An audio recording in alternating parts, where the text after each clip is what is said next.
O ex-presidente Lula foi condenado a 12 anos e 11 meses de prisão por corrupção passiva e lavagem de dinheiro no caso do sítio de Atibaia. A decisão é da juíza Gabriela Hart. Segundo a sentença, Lula recebeu R$1 milhão em propina referente às reformas do sítio, que está em nome de Fernando Bittar, filho do amigo de Lula, Jacó Bittar. As reformas foram pagas pelas empreiteiras OAS, Odebrecht e Shahin.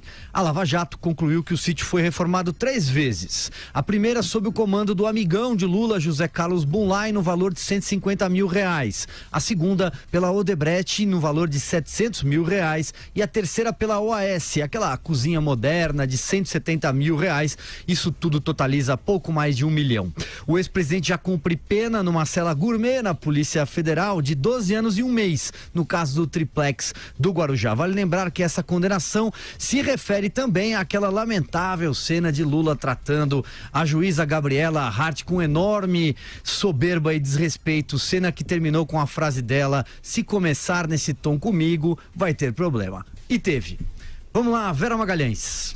Pois é, condenação do Lula, dessa vez há uma pena em primeira instância maior que a do caso do triplex. O juiz Sérgio Moro tinha condenado o Lula no caso do triplex a 9 anos e meio. A pena foi majorada depois pelo TRF da 4ª Região. E agora a juíza Gabriela Hart, que já tinha uma fama de ser ainda mais dura do que Sérgio Moro, que protagonizou essa cena que você se referiu, Silvio, deu uma pena já de saída bem maior do que aquela do triplex. Isso era previsível, era esperado. Especialistas, a gente mesmo falou aqui no 3 em 1 por várias vezes que esse caso é um que tem provas mais robustas e mais, enfim, variadas da posse do Lula do sítio de Atibaia, né? Havia lá pertences do ex-presidente Lula, alguns com o patrimônio ali da presidência da República, coisas que ele levou para lá tendo saído da presidência, que foram levadas por um caminhão cujo destino era Atibaia, esse sítio, relatos muito fartos aí, tanto dos engenheiros, operários, funcionários de lojas de material, tem vasta aí literatura de depoimentos de pessoas que narram como foi prometida a reforma, como ela foi feita, como ela foi todo o tempo acompanhada pela dona Marisa. Enfim, tem muitas evidências de que a posse foi ocultada, sabe-se lá por quê, né? Essa é uma das grandes coisas que vão ficar para a história. Porque o Lula, tendo sido presidente da República, se valeu de esquemas de pichuleco mesmo para omitir 2 patrimônios que o próprio Eduardo Paes já dizia furrecas, né? Sítio vagabundo, Atibaia, não sei o que e tal.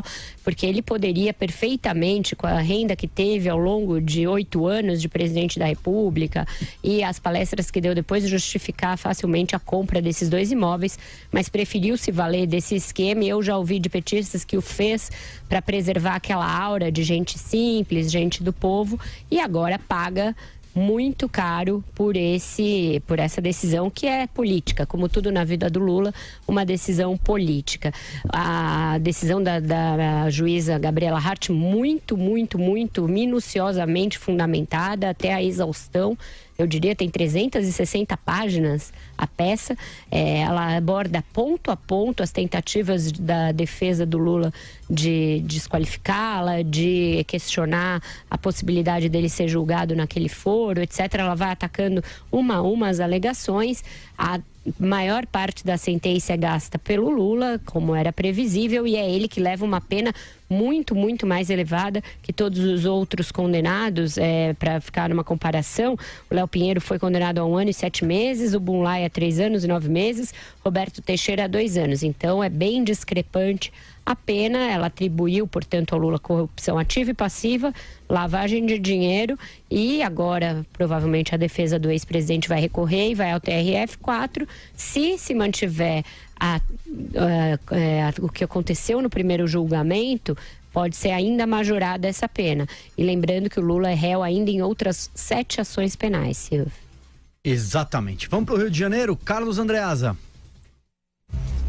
Eu ainda não li a sentença, ou farei hoje à noite, mas tem algumas evidências aí. Os processos do triplex e do sítio de Atibaia são muito parecidos, têm natureza parecida. A ocultação do patrimônio por meio de laranja. No caso do triplex, a OAS, ela própria, se mantendo proprietária formalmente do imóvel para usufruto da família Lula. No caso do sítio, 2 laranjas, 2 empresários ligados ao Lula fazendo esse papel e a propriedade recebendo beneficiamentos de empreiteiras, inclusive a OAS. As coisas todas se encontram. A diferença fundamental é que a condenação no triplex era mais complexa, porque obviamente não há posse, não há escritura desses imóveis, mas tampouco havia, naquele caso, materialidade de uso do imóvel. No sítio, aí é chuva de prova. Aí tem prova de toda sorte, tem até pedalinho, tem e-mail do caseiro avisando que o peru morreu, tem de tudo. Né? Tá tudo muito bem comprovado. Tem o bar. O bar é um bar feito pro Lula, um bar corintiano, com todo o respeito à imensa, segunda maior torcida do Brasil, a do Corinthians. Tá tudo lá. Não tem discussão a esse respeito. Então, provavelmente nessa sentença nós encontraremos mais provas concretas do que havia na do Moro. Porque no caso da do Moro, não houve o uso propriamente do imóvel, e não houve porque vazou antes a existência desse imóvel graças à imprensa. Não nos esqueçamos de que foi o jornal o Globo em 2010 que deu ciência da existência desse imóvel. Essas atividades do Lula, ou melhor, esse patrimônio oculto do Lula precisa ser compreendido na totalidade do esquema de que é franja. Isso é o ponto importante que eu quero frisar, e nós temos falado muito disso aqui no programa. É franja. O esquema que permitiu que o Lula tivesse esses patrimônios é, na verdade, o projeto autoritário de um partido que pretendia tomar o Estado. Tomar o Estado por meio das empresas públicas e daquelas que lhes prestavam serviço, para fazer caixa que financiasse o PT nas disputas eleitorais. E assim ganhando eternamente. Esse era o caixa que havia, era um caixa para o partido. E havia uma sobrinha ali com o que se fazia graça para os seus dirigentes. Graças milionárias. Mas a gente não pode esquecer nunca que a condenação do Lula também deriva desse esquema autoritário de tomada, de assalto do Estado brasileiro sem precedente. Aquilo que o PT armou em termos de esquema de sugamento, de assalto mesmo, de sequestro, é um sequestro da democracia, portanto, porque significa destruir os adversários por falta de recursos mesmo. Isso é o mais grave no bojo fundamental da condenação do Lula.